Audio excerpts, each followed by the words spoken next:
Face à face ce lundi 7 mars 2022 au musée d'Ehimbi entre trois évêques catholiques du Kivu et le gouverneur du Nord Kivu, le lieutenant-général Constant Ndima Kongba. Au menu de leurs échanges, le séjour à Goma en juillet prochain du pape François.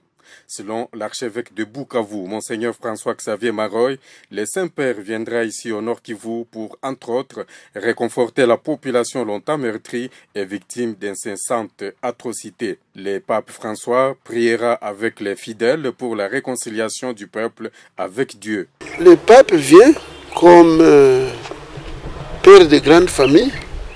C'est lui qui est le successeur de Saint-Pierre. C'est à lui que le Christ a laissé la mission que vous connaissez. Tu es Pierre et sur cette pierre je bâtirai mon église. La première chose pour le pape, c'est de réconforter le peuple de Dieu, catholique en général et en particulier toute la foule du peuple congolais en général sur cette consolidation de la foi en Jésus-Christ, le seul qui unit tous les peuples dans un seul et même amour et l'amour de Dieu. Ce sera la première mission. La deuxième mission, il vient ici parce qu'il a un objectif. Il sait combien le peuple de Dieu au Congo a été fortement sinistré pendant toutes ces années de souffrance.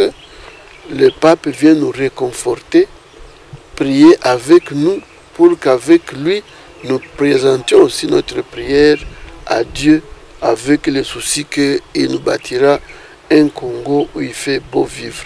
Et la troisième chose, c'est de prier pour que le peuple congolais soit réconcilié avec Dieu, avec lui-même et chacun personnellement.